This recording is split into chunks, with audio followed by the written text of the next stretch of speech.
සුබ දවසක් ප්‍රාර්ථනා කරන සියලු දෙනාටම අපි ගිය වාර වීඩියෝ එකෙන් සාර්වර්තික සමතුලිතය කියන පාඩමේ ව්‍යාපාර චක්‍ර කියන කොටස අපි ආවරණය කරා. ඒකෙන් ඔබෙන් හොඳ ප්‍රතිචාර හම්බුණා අපිට. ඒකට බොහොම ස්තුතිවන්ත වෙනවා සහ ඔබ 2020 මේවර උසස් පෙළ විභාගයට මේ සිටිනවා නම් අපි ආරාධනා කරන සිටිනවා මේ වීඩියෝ එක පුළුවන් නම් ෂෙයා කරන්න කියලා Facebook හරහා. හරි. අපි අදත් මේ සාර්වර්තික සමතුලිතය කියන පාඩමෙන් කිසියම් ගණනය කිරීම ටිකකට තමයි යොමු වෙන්න හදන්නේ. හරි. දැන් මෙතන ඔබට පේනවා දත්ත කිහිපයක් තියෙනවා. වැය කළ හැකි ආදායම පරිභෝජනය. හරි. මේ පරිභෝජනය. එතකොට දැන් මේක සරල ආර්ථිකයක් කියන උපකල්පනය මත තමයි අපි ගණන හදන්න හදන්නේ. ඒතර සරල ආර්ථිකයක අපි දන්නවා වැය කළ හැකි ආදායම. සරල ආර්ථිකයක වැය කළ හැකි ආදායම පරිභෝජනය සහ ඉතුරුම් කියන කාරණා දෙක සඳහා පමණයි වැය වෙන්නේ. එතකොට දැන් මෙතන පරිභෝජනය තියෙනවා නම් අපි අනිවාර්යයෙන් මෙතන ඊට පස්සේ ඉතුරුම් අලුතෙන් තව තීරුවක් ඉතුරුම් වශයෙන් ලබා ගන්න ඕනේ. හරි. දැන් මම කිව්වා සරල ආර්ථිකයක නම් වැය කළ හැකි ආදායම. කියන්නේ මට වැය කරන්න පුළුවන් ආදායම මම වැය කරන්නේ පරිභෝජනය සඳහා සහ ඉතුරුම් සඳහා පමණයි. එහෙනම් දැන් ඔබට තේරෙනවා මෙතන 3000යි නම් මෙතන වැය කළ හැකි ආදායම 3000යි නම් පරිභෝජනය සඳහා 2800ක් යොමු කරනවා නම් එහෙනම් ඉතුරුම් 200යි. එතකොට මෙතන උත්තරේ 200යි. එතකොට ඒ වගේ ඉතුරු තුනත් ඔබට ගන්න පුළුවන් 4000න් 3600 කඩු කරපුවම මෙතන 400යි සහ ඊට පස්සේ 5000න් 4400 කඩු කරාපුවාම 600යි.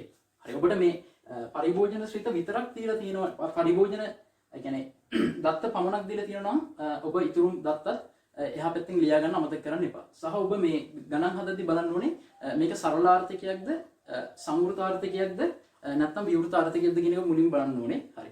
මේක සරල ආර්ථිකයක් මත කියන පදනම මත තමයි අපි ගණන හදන්නේ. හරි.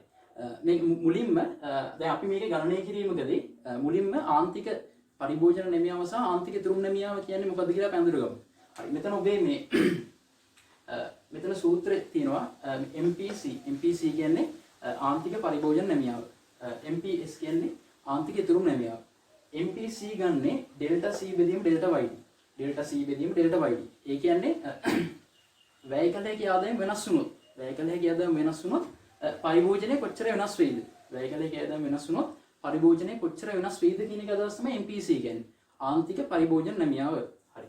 මෙතන තියෙනවා ආන්තික ඉතුරුම් නැමියාව. ආන්තික ඉතුරුම් නැමියාව කියලා කියන්නේ MPS. වැය කළ හැකි ආදායම වෙනස් වුණොත් කියන්නේ වැය කළ හැකි ආදායම වෙනස් වුණොත් ඉතුරුම් කොච්චර වෙනස් වෙයිද? එහෙම නැත්නම් මෙතනදී ආවම මට කියන්න පුළුවන් වැය කළ හැකි ආදායම රුපියලකින් වෙනස් වුණොත් වැය කළ හැකි ආදායම රුපියලකින් වෙනස් වුණොත් පරිභෝජනය කොච්චර වෙනස් වෙයිද? මෙතන එහෙනම් වැය කළ හැකි ආදායම රුපියලකින් වෙනස් වුණොත් ඉතුරුම් කොච්චර වෙනස් වෙයිද? නැත්නම් වැය කළ හැකි ආදායම වැඩි වුණොත් කොච්චර පරිභෝජනය වැඩි වෙයිද? නැත්නම් වැය කළ හැකි ආදායම රුපියලකින් වැඩි වුණොත් ඉතුරුම් කොච්චර වැඩි වෙයිද? අපි දන්නවා මේ YD වැඩි වෙනවා කියන්නේ අනිවාර්යෙන් C සහ S වැඩි විය යුතුයි. මොකද අපි මම කලින්ම කිව්වා YD යොදාගන්නේ C සහ S සඳහා පමණයි. ඒ කියන්නේ මට හම්බෙන වැය කළ හැකි ආදායම සරල ආර්ථිකයක නම් මම යොදාගන්නේ පරිභෝජනය සහ ඉතුරුම් සඳහා පමණයි. හරි. ඒතර දැන් මම කිව්වා වැය කළ හැකි ආදායම වැඩි වෙනවා. වැය කළ හැකි ආදායම වැඩි වෙනවා නම් C සහ S වැඩි වෙනවා නම් අනිවාර්යෙන් මේ ඩෙල්ටා MPC සහ MPS අගේ අනිවාර්යෙන් ධනාගයක් විය යුතුයි. අනිවාර්යෙන්ම ධනාගයක් විය යුතුයි. ඒක මතක තියාගන්න. MPC සහ MPS කියන්නේ ධනාගයක්. ඒක ධනාගයක් විය යුතුයි. සහ මේක ස්ථාවරයි. MPC සහ MPS අනිවාර්යෙන්ම ස්ථාවරයි. ස්ථාවරයක් තමයි තියෙන්නේ. සහ මේක උපරිමගේ එකට වඩා වැඩි වෙන්න බෑ. එකට වඩා වැඩි වෙන්න මගේ තව චුට්ටක් ඔබට කියලා දෙන්නම්. මේකේ උපරි ඒ කියන්නේ MPC සහ MPS වලගේ එකට වඩා වැඩි වෙන්න බෑ. මේ දෙකේම එකතුව. ඒ කියන්නේ MPC සහ MPS වල දෙකේම එකතුව අනිවාර්යෙන් එකක් විය යුතුයි. ওই ලක්ෂණ ටික ඔබ මතක තියාගන්න ඕනේ MPC සහ MPS ගැන. හරි. අපි දැන් MPC සහ MPS ගණනය කිරීමක් කරලා බලමු. මෙතනදී MPC එතකොට ඩෙල්ටා C වෙනස සහ ඩෙල්ටා YD. ඒ කියන්නේ මෙතන තියෙන්නේ වැය කළ හැකි ආදායම වෙනස, මෙතන තියෙන්නේ පරිභෝජන වෙනස. හරි. දැන් අපිට මෙතන පේනවා ඩෙල්ටා YD වෙනස ඇවිල්ලා 3000 ඉඳන් 4000ට 1000යි. හරි. ඊට පස්සේ මෙතන C තියෙනවා 2800 ඉඳන් 3600ට එතන වෙනස 800යි. හරි. එහෙනම් ඔබට මේක ලොකු පැහැදිලි කිරීමක් ඕනේ නැහැ. ඩෙල්ටා C 800යි ඩෙල්ටා YD 1000යි. එහෙනම් අපි 800 1000න් බෙදන්න. හරි. 800 1000න් බෙදුවම අපිට නිශ්චිතවම පිළිතුරක් එනවා MPC 0.8යි. MPC 0.8යි. හරි. එහෙනම් අපි බලමු MPS. ඒ කියන්නේ ආන්තික පරිභෝජන නැමියාව. ආන්තික ඉතුරුම් නැමියාව. මේ තියෙන ආන්තික පරිභෝජන නැමියාව, මේ තියෙන ආන්තික ඉතුරුම් නැමියාව. එතකොට අපි බලමු ඩෙල්ටා S. ඩෙල්ටා S දැන් මෙතන තියෙනවා එතකොට 200 ඉඳන් 400ට වෙනස 200යි. මෙතන ඉතින් අපි කොහොමද දන්නවා කලුණු ගණනය කිරීම කරා මෙතන 1000යි. එහෙනම් අපි 200 බෙදුම් 1000යි. 210න් බෙදුම අපිට MPS උත්තරයක් එනවා 0.2යි. 0.2යි. හරි. දැන් ඔබට මම කිව්වා MPC සහ MPS දෙකම එකතු කරපුවාම MPC සහ MPS දෙකම එකතු කරපුවාම එන්න ඕනේ 1. උත්තරේ පිළිතුරු දෙන්න 1. හරි. දැන් මෙතන බලන්න. මෙතන 0.8යි මෙතන 0.2යි එකතු කරාම අනිවාර්යෙන් 1 කියන පිළිතුර එනවා. හරි. දැන් මෙහෙම ගණනය කිරීමක් කරන්න පුළුවන්. දැන් කවුරු හරි ඔබට කිව්වොත් එහෙම MPC අගය MPC අපි කියමු 0.7යි කියලා කිව්වොත් ඔබට මේ ගණනය කිරීම නැතුව කොහොමද කෙලින්ම කියන්න පුළුවන් MPS කීයද කියලා.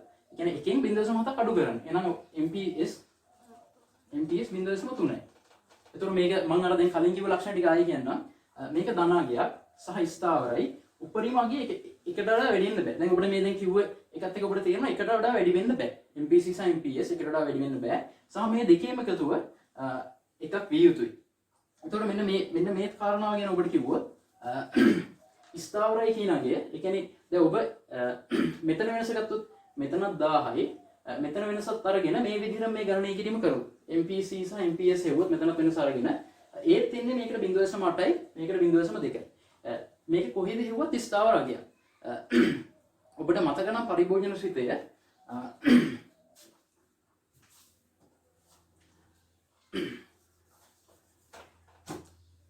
පරිභෝජන ශ්‍රිතය අපි අඳින්නේ එතකොට ඔබට තේරෙනවා පරිභෝජන ශ්‍රිතය මෙහෙම යන්නේ. හරිද? හරි. එතකොට පරිභෝජන ශ්‍රිතය ඔබට තේරෙනවා මේ MPC කියන්නේ මේ පරිභෝජන ශ්‍රිතයේ බෑවුම.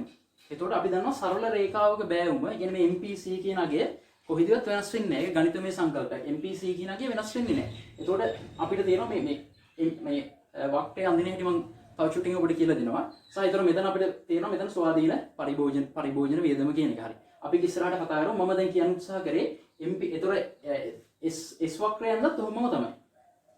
ඉතුරුම් ශ්‍රිතයන්දත් ඔහොමම තමයි ඔක ඉන්නේ. ඒතකොට බෑම වෙනස් වෙන්නේ නැහැ. මොකද මේක සරල රේඛාවක් වෙන නිසා. ඒ තර්කයෙන් මත වුණත් ඔබට MPC සහ MPS ස්ථාවරයක් බව සැලකිල්ල ගන්න පුළුවන්. ඒතර ඔබ මතක තියාගන්න වැයකලයක ආදායම වෙනසක් අපි කොහෙන් ගත්තත් පරිභෝජනීය වෙනසක් කොහෙන් ගත්තත් ඒ කියන්නේ හැබැයි එක ළඟ ඉලක්කම් දෙයක් වෙන්න ඕනේ. කොහෙන් ගත්තත් අපිට එන MPC අගය එකම අගයක් වෙනවා ඒක ස්ථාවර අගයක්. හරි. එතකොට හරි. අපි බලමු APC සහ APS කියන අගයන් කොහොමද ගණනය කරන්න කියලා.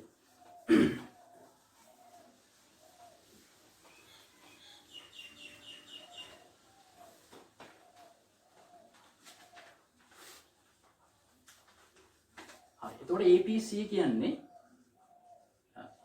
කියන්නේ සාමාන්‍ය පරිභෝජන නැමියා. එතකොට APS කියලා කියන්නේ සාමාන්‍ය ඉතුරුම් නැමියාව. අර කාන්තික මේක සාමාන්‍ය. හරි. දැන් එතකොට මෙතන APC කියලා කියන්නේ APC අගයක් අපි ගන්නෙ C බෙදීම YD. අරක ඩෙල්ටා C බෙදීම ඩෙල්ටා YD නේ. මේක ඩෙල්ටා අගයක් නෑ C බෙදීම YD. එතකොට එහෙනම් ඔබට නිකම්ම මෙතන කියන්න පුළුවන් APS කොහමද වෙන්නේ? S බෙදීම YD. S බෙදීම YD ඩෙල්ටා අගයක් නෑ. එතකොට මම APC කියන්නේ මොකද්ද කියලා කිව්වොත් වැය කළ හැකි ආදායම. වැය කළ හැකි ආදායමෙන් පරිභෝජනය කොච්චරද කියන එක තමයි APC කියලා කියන්නේ. වැය කළ හැකි ආදායමේ පරිභෝජනය කොච්චරද? එහෙනම් මේක APS කියන්නේ වැය කළ හැකි ආදායමෙන් ඉතුරුම් කොච්චරද කියන කාරණාව තමයි මෙතනින් කියවෙන්නේ. හරි. එතකොට අපි බලමු මේ 3000, 4000 සහ 5000 කියන වැය කළ හැකි ආදායම මට්ටම් තුනේදී APC සහ APS කොහොමද කියලා. හරි. එතකොට අපි මේ පළවෙනි අවස්ථාව ගත්තොත් එහෙම එතකොට අපි C බෙදන්න ඕනේ YD එකෙන්. එතකොට මේ 2800 3000 බෙදන්න ඕනේ. 2800 3000 බෙදිය යුතුයි. එතකොට දෙවෙනි අවස්ථාව ගත්තොත් එහෙම 3600 4000 බෙදන්න ඕනේ. 3600 4000 බෙදන්න ඕනේ. සහ ඊළඟ අවස්ථාවේදී 4400 500 බෙදන්න ඕනේ. 5000 බෙදන්න ඕනේ. 4400 බෙදීම 5000. හරි. එහෙනම් අපි මේ පැත්තට APS වගේ සාමාන්‍ය පරිභෝජන ඉතුරුම් නැමියාව වෙන්නේ. එහෙනම් 200 බෙදන්න ඕනේ 3000ෙන්. පළවෙනි එක 200 බෙදන්න ඕනේ 3000ෙන්. 200 බෙදීම 3000. හරි. ඊට පස්සේ 400 බෙදන්න ඕනේ 400 බෙදන්න ඕනේ 4000ෙන්. ඊට පස්සේ 600 බෙදන්න ඕනේ 5000ෙන්. 600 බෙදීම 5000. හරි. දැන් එතකොට හරි අතර අපි මේකේ උත්තර ටික ගමු 2800 3000 බෙදුවම එන උත්තරේ 0.93 ඊළඟ එනවා 0.9ක් ඊළඟට 0.88ක් මේ පිළිතුරට එතකොට ඉන්නේ 0.06ක් සහ 0.1ක් සහ 0.12 හරි එතකොට මම මේ විවිධ වේගනයක යෙදෙන මට්ටම් වල APC සහ APS තමයි වෙ හෙව්වේ. ඒතර මේ උඩ තියෙන්නේ මේ තියෙන්නේ හොයන සූත්‍ර දෙක. හරි. දැන් ඔබට මම කිව්වා MPC සහ MPS වෙනස් වෙන්නේ නැහැ කියලා. වේගලයක ආදම වෙනස් වුණාට. නමුත් ඔබට දැන් මෙතන පේනවා මෙතන වේගලයක ආදම මට්ටම් තුනකදී තමයි මම මේ APC සහ APS වල තියෙන්නේ. ඒතර ඔබට ඒක තේරෙන්න ඕනේ මේ පළවෙනි අවස්ථාවේදී මේක 0.93යි. දෙවෙනි අවස්ථාවේ 0.9යි. ඊට පස්සේ 0.8යි. ඔබට තේරෙනවා වේගලයක ආදම වැඩි වෙද්දි. මේ වේගලයක ආදම වැඩි වෙද්දි කියලා කියන්නේ මේ 3000 4000 5000 කියලා වැඩි වෙනකොට ඔබට තේරෙනවා මේ APC කියලා කියන එන්නේ අඩු වෙලා මේ 0.93යි 0.9යි සහ 0.8යි එන්නේ අඩු වෙලා තියෙන APC යගේ සහ මේ බලන්න APS වගේ මේ වේගලයක ආදම වැඩි වෙනකොට APS වගේ නම් මේ 0.06 ඊට පස්සේ 0.1යි සහ 0.12යි ඔබට තේරෙනවා APS අගේ එන්නේ වැඩි වෙලා එහෙනම් ඔබට මෙතන සම්බන්ධතාවයක් ගොඩනගා ගන්න පුළුවන් වේගලයක ආදම වැඩි වෙද්දි APC නම් ඔන්න අඩු වෙනවා. හැබැයි APS නම් වේගලයක ආදායම වැඩි වෙනවා. කොහොමද එහෙම වෙන්නේ? ඒ කියන්නේ මෙහෙමයි. වේගලයක ආදායම වැඩි වෙන විට, ඒ කියන්නේ වේගලයක ආදායම වැඩි වෙන විට ආදායමෙන් අපි ඇත්තටම ඉතුරු කරන ප්‍රමාණය වැඩි වෙනවා. ඒ කියන්නේ අපි ආදායම වැඩි වෙද්දි ආදායමෙන් ඉතුරු කරන ප්‍රමාණය වැඩි වෙනවා. ඒ කියන්නේ මෙන්න මේ ප්‍රමාණය වැඩි වෙනවා. දැන් ඔබ මේ හිතන්න ඔබට ආදායමක් ලැබුණාට, ඒ කියන්නේ ඔබ ගොඩක් ආදායම ලැබුවට ඔබ පරිභෝජනය කරන්න ඉච්චර යන්නේ නැහැ නේ. ඔබ සාමාන්‍යයෙන් පරිභෝජනය කරන මට්ටම එහෙමම රඳා පවතිනවා. නමුත් ඔබේ ඉතුරුම තමයි වැඩි වෙන්නේ ආදායම වැඩි වෙද්දී. මේ ආදායම වැඩි වෙද්දී අපි මේ කරන පරිභෝජනය ඉච්චර වැඩි කරන්නේ නැහැ. දැන් අපිට කොච්චර ආදායමක් හම්බුණත් අපි කිමු අපි කන එක ගෙනිය ගන්නවා. දැන් ආදායම වැඩි වුණාම අපි ගොඩක් ඒ කියන්නේ වෙනදාට වඩා කන්න උත්සාහ කරනවා. නෑ ඇත්තට ඊට වඩා අපි ඇත්තටම ඉතුරු කරන්න තමයි උත්සාහ කරන්නේ. කියන්නේ පරිභෝජනයට වඩා අපි ආදායම වැඩි වෙද්දී අපි උත්සාහ කරන්නේ ඉතුරු කරන්න. ඒතර ඔබට තේරෙනවා ආදායම වැඩි වෙද්දී ඒ කියන්නේ වැයකලයක ආදායම වැඩි වෙද්දී සාමාන්‍යයෙන් APC අගේ නම් අඩු වෙන්න බලනවා. නමුත් APS කියන්නේ සාමාන්‍ය පරිභෝජන නෙමෙයිම එන්නේ වැඩි වෙනවා. මොකද ආදායම වැඩි වෙනවත් එක්ක වැඩි දිනෙක නැඹුරුලා ඉන්නේ ඉතුරු කරන්නේ. සේවිංග්ස් S තමයි වැඩි වෙන්නේ. ඒතර 100 ගේ වෙනස් වෙන්නේ නැත්නම් මේ YD එන්නේ වැඩි වෙනවා නම් එහෙනම් මේ උත්තරේ අඩු විය යුතුයි කියලා ඔබට පැහැදිලි. ඒ තේරෙනවද? එතකොට APC YD එක්ක තියෙන්නේ කියන්නේ YD වැඩි වෙද්දී අඩු වෙනවා සහ YD වැඩි වෙද්දී APS නම් අඩු වෙනවා. සහ මෙතනත් APC සහ APS වල අගය. හරි මම මේක දැන් මකන්නම්. හරි.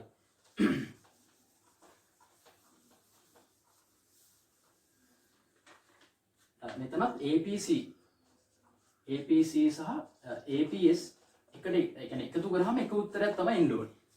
APC සහ APS එකතු කරපුවාම එක කියන උත්තරය තමයි එන්න ඕනේ. එතකොට මේක ආදායමත් දැන් අරකෙදී අපි MPC MPS වල කතා කරේ ආදායම වෙනස් වුණාට වෙනස් වෙන්නේ නැහැ කියලානේ. එතකොට දැන් මම කලින් කියපු තරම කියනවා ආදායමත් එක්ක මේක වෙනස් වෙනවා. එතකොට APC අගය අනිවාර්යෙන් ධනාගයක් විය යුතුයි. නමුත් APS අගය ධන හෝ ඍණ විය හැකියි. ඒක හොඳට මතක තියාගන්න. APC අගය අනිවාර්යෙන් ධනාගයක් විය යුතුයි. APS අගය අනිවාර්යෙන් ධන හෝ ඍණාගයක් විය යුතුයි. ඒක ඔබ හොඳට මතක තියාගන්න. එහෙනම් වෙන්නේ කොහොමද කියන එක මම තව චුට්ටින් මේක ධන හෝ ඍණ වෙන්නේ කියන ඔබ ඉතුරුම් ශ්‍රිතය ඉගෙන ගත්ත පස්සේ ඔබට ඒක තේරෙයි. හරි. අපි ඊට පස්සේ කතා කරමු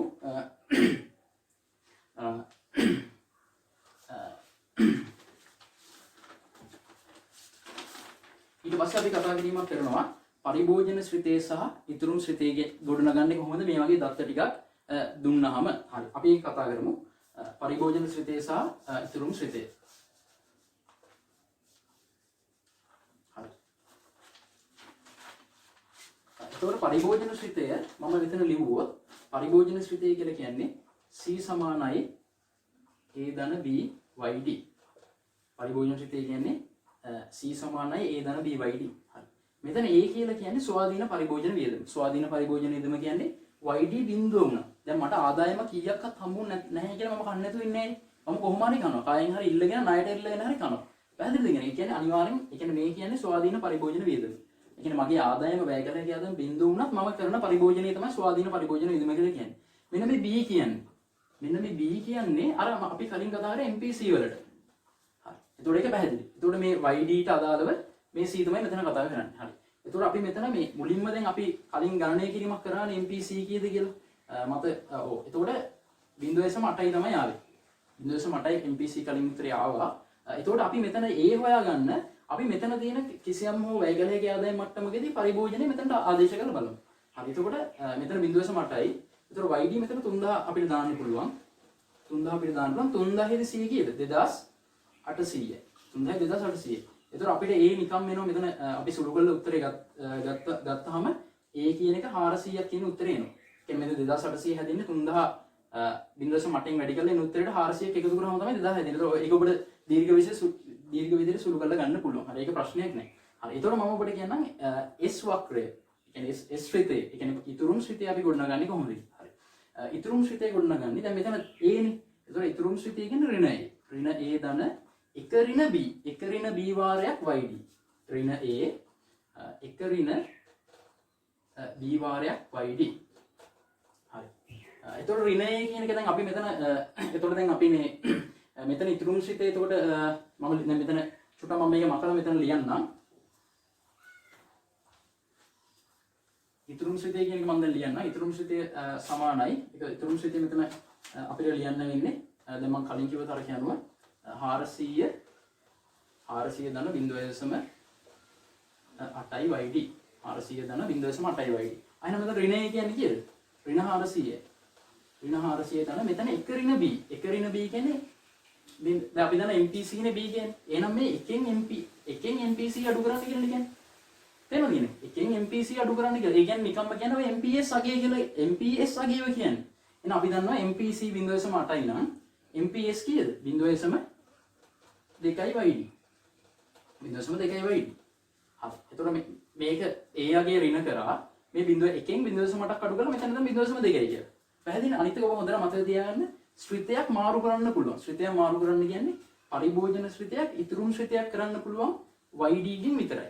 YD ගෙන් මේක මම ඉස්සරහා වීඩියෝ වලදී ඔබට ඉදිරිපත් කරන්නම්. දැන් ඔබ මොකද කියන්නේ? ශ්‍රිතයක් මාරු කරන්න පුළුවන් YD ගෙන් විතරයි. හරිද? හරි. එතකොට හරි. දැන් අපි ෂූට් පොඩ උදාහරණ ටිකක් අද. එතකොට මේ දීලා තියෙන දත්ත අනුව අපිට පේනවා 400 ධන 0.8යි YD තමයි මේ C කියන්නේ. S ශ්‍රිතයේ ඉන්නේ ඍණ 400 ධන 0.2යි YD. හරි. මම හිතනවා ඔබට ඒක පැහැදිලි වෙන්නේ නැති ගණනය කරේ කොහොමද කියලා. හරි. එතකොට දැන් මම දැන් ඒතර කවුරු හරි ඔබට කිව්වොත් එහෙම C සමානයි අපි කියමු 150 ධන 0.6යි YD. අයින් අපි කොහොමද මේකේ ඉතුරුම් ශ්‍රිතය ගොඩනගන්නේ? මම ගුවා මෙතන ධනයේ ඍණය කරන්නේ. ඍණ 150යි. හරි මෙතන MPC නේ මෙතන එනවා MPS. එක ඍණ B කියන්නේ MPS කියන්නේ. එහෙනම් මෙතන 0.6යි. අයිය දැන් අපි දන්නව නෙමෙයි. MPC ධන MPS කියන්නේ එකයිනේ. පැහැදිලි නේද? එකෙන් මේ අගය අඩු කරන්න. එකෙන් මේ අගය අඩු කරා නම් MPS මෙතන නිකන් වෙනවා. නෑ එකෙන් 0.6ක් අඩු කරා නම් 0.4යි. 0.4යි YD. හරිනේ පැහැදිලි. හරි. ඒතර මම මේ කතා කරේ එතකොට සමහර කෙනෙකුට ඔබට ඉතුරුම් ශ්‍රිතය දුන්නොත් ඔබට මේ අනිත් පැත්තට හදාගන්න පුළුවන් ඒද කියලා මම හිතනවා. හරි. ඊට පස්සේ අපි දැන් චුට්ටක් කතා කරමු. අපි දැන් අර කලින් හැදුවේ කලින් C ශ්‍රිතය S ශ්‍රිතය අපි ගණනය කරන්නේ. ඒක කොහොමද සරලව දල විදිහට අපි රූප සටහනකින් ඉදිරිපත් කරන්න කියලා අපි බලමු. හරි. එතකොට අපි කලින් තිබ්බ එකේ අපිට තිබ්බේ C විදිහට තිබ්බේ 400 ධන 0.8යි YD. හරි. ඒතකොට S තිබ්බේ එතන අපි මේක ආය ගණනය කරමු ඍණ 400 ධන 0.2යි YD. හරිනේ. ඒතර පරිභෝජන සහ ඉතුරුම් ශ්‍රිතය තමයි ඔය තියෙන්නේ. හරි. එතකොට අපි මේක දල විදිහින් ප්‍රස්ථාරකින් දැක්වුවොත් එහෙම එතන ඔබට YYD කියලා ගන්න පුළුවන්. මොකද Y සහ YD කියන දෙකම මෙතන එකයි. මොකද මේක සරලාර්ථයක් වුන නිසා. සරලාර්ථයක රජයේ මැදිහත් වීමක් නැති නිසා බදු සහ සංක්‍රාම නැති නිසා YYD ට සමාන එකම ඉදිරියට කියලා දෙන්න. හරි. එතකොට මෙතන අපි C සහ S කියලා දැම්මොත් එහෙම හරි අපි දන්නවා මේ පරිභෝජන ශ්‍රිතය. පරිභෝජන ශ්‍රිතයෙන් අපි දන්නවා මේ ස්වාධීන පරිභෝජනය කියන්නේ මේ ආදායම බිඳුව වුණා මට 400ක් ඕනේ මගේ කියන්නේ ජීවිතේ පවත්වා ගෙන යාම සඳහා. එහෙනම් මේ බිඳුවේදී මේ ස්වාධීන පරිභෝජන 400 කියන්නේ. එහෙනම් පරිභෝජන ශ්‍රිතය මෙතනින් පටන් ගන්න ගත යුතුයි. අපි කිව්වා කියන්නේ YD වැඩි වෙද්දී පරිභෝජනය සහ ඉතුරුම් කියන වැඩි වෙනවනේ ධන ශ්‍රිතය. කියන්නේ ධන සංකල්පයත් තමයි කියන්නේ. මේක වැඩි වෙද්දි වැඩි වෙනවා. එහෙනම් අනිවාර්යෙන් මේ නම් මෙහෙම යන්න ඕනේ. පැහැදිලිනේ කියන්නේ? හරි. එතකොට මෙතන C සමානයි 400 ධන 0.8යි YD. හරි. එහෙනම් අපි S ශ්‍රිතය මෙතන ගොඩනගමු. S ශ්‍රිතය අපි ඒතකොට හදන්න පුළුවන් මෙතන. මෙතන ඒක ඍණ 400 නේ. ඒතකොට ඍණ පැත්තෙන් පටන් ගන්නවා. ඍණ 400. එන ආදායම මට කීයක්වත් හම්බුනේ නැත්නම් මට ඉතුරු කරන්නේ මම ඍණ ගානක් කියන එක තමයි මේකේ අදහස. හරිනේ? හරි. ඒතකොට මේක මෙහෙම මේකත් උඩට යනවා. මොකද ධන සම්බන්ධයක් තියෙන නිසා මේකයි මේ S ශ්‍රිතය අතර. හරි. එතකොට මේක ඍණ 400යි ධන 0.2යි YD. හරි. එතකොට හරි. දැන් මම මේ කියන තර්කෙ චුට්ටක් හොඳින් අහගන්න ඕනේ. මෙතන YD බිඳුවේදී. හරිද? මෙන්න මේ කැපෙන තැන මම මේ කියන්න දැන්. කැපෙන තැනින් අදහස් කරන්නේ YD බිඳුවේදී. මේ S ශ්‍රිතේනේ. S බිඳුවේදී S බිඳුවක් වන වැයගල හැකි ආදායම කීයද? කියන්නේ මෙන්න මෙතනින් මේ කියවෙන එක තමයි මම කියන්නේ. මෙතන අදහස මම කියන්නේ මේ කැපෙන තැනදී.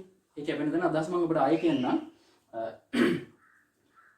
S බිඳුවක් වන මේ බිඳුවදී S බිඳුවක් වන වැයගල හැකි ආදායම මට්ටම කීයද කියන මෙතන මේ කියවේ. හරිද? S බිඳුවක් වන වැයගල හැකි ආදායම මට්ටම කියන්නේ අපි S ශ්‍රිතයට. ඉතින් S ශ්‍රිතයට අපි බිඳුව දාමු. RS එතන 0.2යි YD නේ. හරි. එතකොට S ශ්‍රිතයට අපි බිඳුව දාලා හදමු. S ශ්‍රිතයට බිඳුව දාලා අපි හදමු. එතකොට ඒ කියන්නේ 400 මේ පැත්තට අරගෙන 0.2කින් බෙදුවා නම් හරි. හරි. එතකොට ඒකේ උත්තරේ විදිහට එනවා. එතකොට 400 මේක 0.2යිනේ. එතකොට මට පුළුවන් මේ 400 මෙතනට ගෙනියන්න. 400 මෙතනට ගෙනවා 0.2යි YD. හරි. එතකොට මේක 0.2කින් බෙදන්න ඕනේ. හරිද? හරි. එතකොට අපි මෙතන 0.2 බෙදුවාම එතකොට සාමාන්‍යයෙන් මෙතන එතකොට එන්නේ 4000 දෙකෙන් බෙදුවා වගේ. එතකොට 2000 තමයි එතන පිළිතුරු විදිහට එන්නේ. හරිනේ? හරි. ඔව්. එතකොට මෙතන 2000 එනවා නම් හරි. එතකොට ඒ කියන්නේ මෙතන ඒ කියන්නේ 2000ක් ආදායම් මට හම්බුනාට පස්සේ තමයි 2000ක් මට ආදායම හම්බුනාට පස්සේ හම්බුනොත් මම ඉතුරු කරන්නේ නැහැ. ඒක තමයි මේකේ අදහස. 2000ක් මට වැය කළ හැකි ආදායම තියෙනවා නම් මම ඒක ඉතුරු කරන්නේ නැහැ. එහෙනම් මම කිව්වා මම දැන් මේ සරලාර්ථයක් නිසා මගේ ආදායමම යොදවන්නේ පරිභෝජනයේ නිසා ඉතුරු වලට විතරයි. හරි. එහෙනම් මට 2000ක ආදායමක් හම්බ වෙනකොට මම ඉතුරු කරන්නේ නැත්තම් 2000ක මට ආදායමක් හම්බෙද්දි මම ඉතුරු කරන්නේ නැත්තම් මම අනිවාර්යෙන්ම ඒ 2000ම පරිභෝජනය කරනවා. පැහැදිලිද? ඒ කියන්නේ මට මේ y සමානයි c ධන s නේ. දැන් මෙතන කියන්නේ මේ 2000ෙදී s 2000ෙදී හරිද? s 2000 sorry yd 2000ෙදී s බිඳුවයි. s බිඳුවයි. එහෙනම් c කීයද? c අනිවාර්යෙන් 2000ක් කිය යුතුයි. ඒක ඔබට පැහැදිලි. එහෙනම් මේ මෙතනත් එහෙනම් 2000යි. හරිනේ? එතකොට මම මේ ඔබට කියලා දුන්නේ සරලව. එතකොට මේ ඉලක්කම් ඔබට ඕන නම් දාන්නත් පුළුවන්. දාලා ඔබට MPC සහ MPS ගණනය කරන්නත් පුළුවන්. නැත්නම් මෙතන තියෙන ඉලක්කම් හතරෙන් උනත් ඔබට MPC සහ MPS ගණනය කරන්න පුළුවන්. හැමදැනම මේක සමානයි. හරි. එතකොට මම මේ ඔබට කියලා දුන්නේ MPC සහ ඒ කියන්නේ මේ පරිභෝජන ශ්‍රිතය සහ ඉතුරු ශ්‍රිතය අපි ගොඩනගන්නේ කොහොමද කියන එක. හරි. ඊට පස්සේ අපි බලමු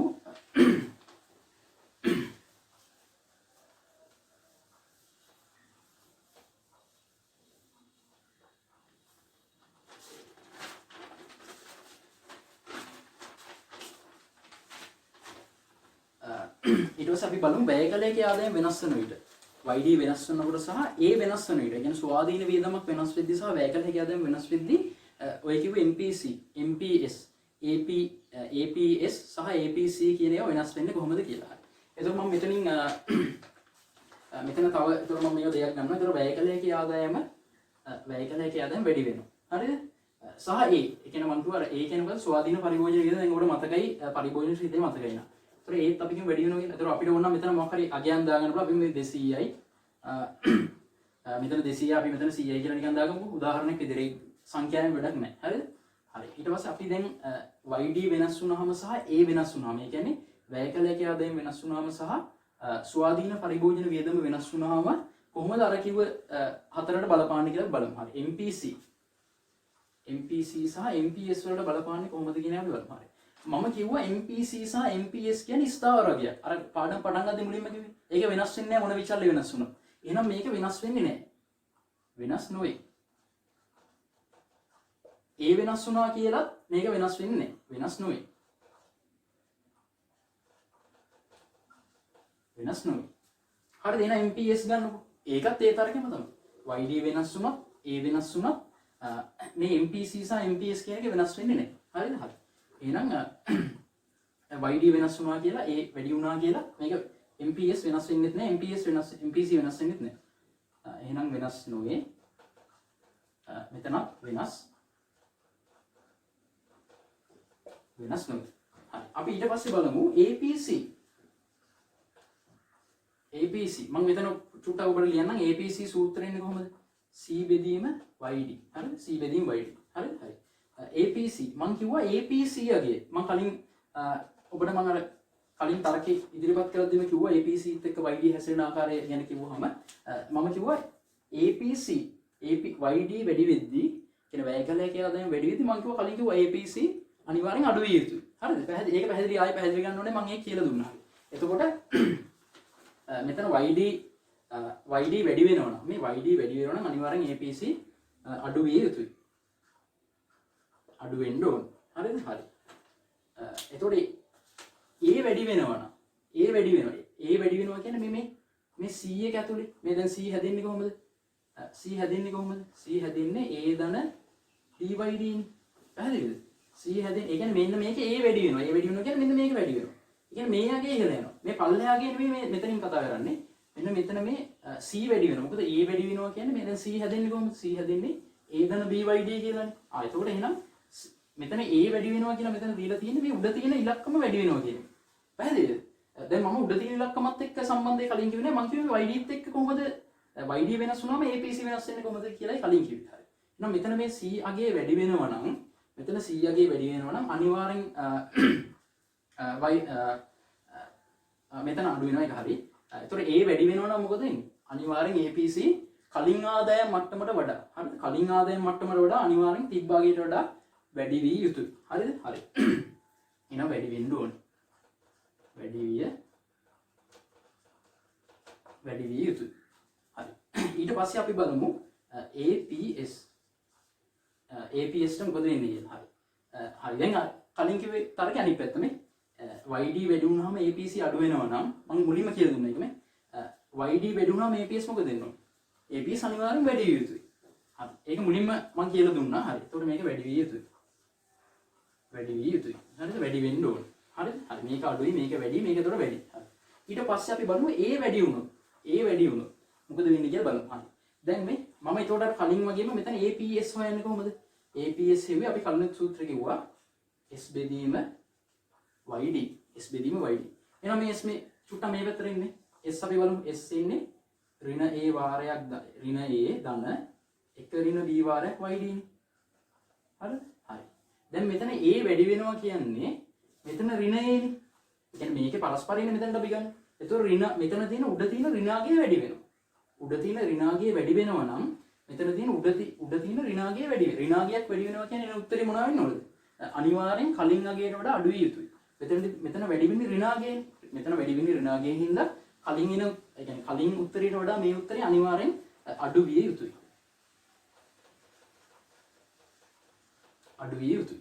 හරි. මම හිතනවා ඔබට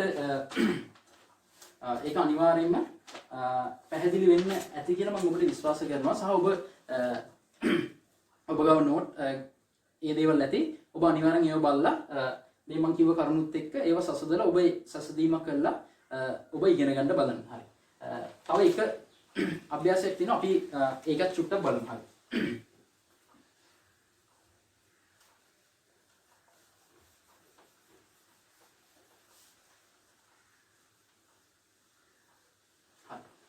ඊළඟ ප්‍රශ්නයක් අහනවා MPC වෙනස් වෙන්නේ නැතුව හරි ඒක ගානේ කියන්න ඕනේ නැහැ. අපි දන්නවා MPC වෙනස් වෙන්නේ නැහැ. MPC සහ MPS YD එක්ක වෙනස් වෙන්නේ. ඒක ගානේ දැන් කියලා දිනවා. නමුත් කිව්වේ නැතත් ඒක හැමම තමයි. හරි. ඒතකොට මේ ගානේ කියන MPC වෙනස් වීමක් නොමැතිව පරිභෝජන වියදම 7600ක් වුණොත් අහනවා ඒ කියන්නේ 7600ක් වන්නේ වැය කළ හැකි ආදායම කොච්චර වුණොත්ද? ඒ කියන්නේ මේක ඒ කියන්නේ මේ C 7600ක් වෙන්නේ C 7600ක් වන්නේ YD කීයදද කියලා අහන්න. හරි. එතකොට අපි මෙතන අපි එතකොට ඔබට කෙලින්ම මෙතන මතක් වෙන්න ඕනේ මොකද්ද? මේ දෙකේ වෙනස සහ මෙතන වෙනස. මේ මොකද්ද? Delta C. මෙතන delta YD. Delta C delta YD එක්ක තියෙන සම්බන්ධය මොකද්ද? MPC කියන එක. හරි. එහෙනම් අපි MPC ගණනය කරමු. MPC සමානයි ඩෙල්ටා C බෙදීම ඩෙල්ටා YD. හරි. දැන් අපි මම කිව්වා MPC කියන අගේ වෙනස් වෙන්නේ. ඒක හරිනේ. අර පැත්තෙන් හිතන්න පුළුවන්. මොකද පරිභෝජන ස්වතේ බෑවුමනේ MPC කියලා කියන්නේ. සරල රේඛාවක බෑවුම වෙනස් වෙන්නේ නැහැ. ඒක අපි දන්නවා ගණිතමය සංකල්පය. හරි අපි කලින් ගාන පටන් ගද්දිම MPC ගණනය කරා මෙන්න මේ අගයන් වලදී. ඒතර ආව උත්තරේ මට මතක හැටියට හරි 0.8යි. 0.8ක් එන්න ඕනේ කොයිදී MPC හෙව්වොත්. හරි. ඒතර මෙතන ඩෙල්ටා C අගය අපි ඩෙල්ටා C අගය අපි දැන් දන්නවා. ඩෙල්ටා C අගය ඇවිල්ලා 4400යි 7600ට 3200 වෙනස. 3200 වෙනස. හරි. ඒතර ඩෙල්ටා YD කියන අගය දැන් අපි දන්නේ නැහැ. ඩෙල්ටා YD කියන අගය අපි දන්නේ නැහැ. මේ වෙනස දන්නේ මේක දන්නකොට මේක දන්න දින්ද වෙනස කියන්න බෑ. ඒතර අපිට මෙතන පුළුවන් ඔබට හරස් ගුණ තේ යොදන්න. ඒතර 0.8යි YD සමානයි 3200යි. ඒතර පුළුවන් 0.8 3200 0.8ෙන් බෙදන්න ඔබට. ඒතර ඔබට YD කියන උත්තරේ එනවා. සමානයි මෙතන මෙතන ඩෙල්ටා YD නේ. ඔව් එතකොට මෙතන ඒතර මෙතන ඩෙල්ටා YD තමයි උත්තරේ දෙන්නේ. හරිද? හරි. ඒතකොට ඩෙල්ටා YD එන නිසා ඒතකොට මෙතන ඩෙල්ටා YD විදියට එන්නේ ඩෙල්ටා YD විදියට එන්නේ 4000යි. හරිද? 4000. ඒ කියන්නේ 3200 0.8ෙන් බෙදුවාම ඒතර එන්න ඕන උත්තරේ 4000යි. හරිද? හරි. දැන් මෙතන ඩෙල්ටා YD නෙමෙයි 0.8 ඩෙල්ටා YD වැඩි කරනවා 0.8. ඒතර එන උත්තරේ ඩෙල්ටා YD විදියට. එහෙනම් ඩෙල්ටා YD 4000 කියන්නේ මොකද්ද? ඒ කියන්නේ මෙන්න මෙතන වෙනස 4000යි කියලා. දැන් ඔබ මෙතනට 4000 දැම්මොත් ඒක වැරදි. අහන්න මෙන්න මේ උත්තරේ. ඒතර මෙතනට 4000ව දාන්න එපා. ඔබට මේ ආව උත්තරේ YD කියන්නේ වැය කළ හැකි ආදායමේ වෙනස 4000ක් කියලා තමයි ආවේ. හරි. වැය කළ හැකි ආදායමේ වෙනස 4000යි නම් වැය කළ හැකි ආදායමේ වෙනස 4000යි නම් ඔබට තියෙනවා මෙතන 5000 ඉඳන් 4000ක් එකතු කරාම උත්තරේ කීයද? 9000යි. මෙතන ඔබ කවදාවත් 4000 දාන්න බෑ. ඒක වැරදි. ඒතර දැන් මේ අහලා තියෙන ප්‍රශ්නේ අනුව අපි උත්තරේ දෙන්න ඕනේ. ඒතර එහෙනම් මෙතනට එන්නේ 9000යි. හරි 9000යි. ඒතකොට මෙතන ආව උත්තරේ මේ දෙක අතර වෙනස ඩෙල්ටා YD 4000යි කියන එක තමයි ආවේ. හරි. ඒතකොට මෙතන 900යි. හරි මම හිතනවා මේ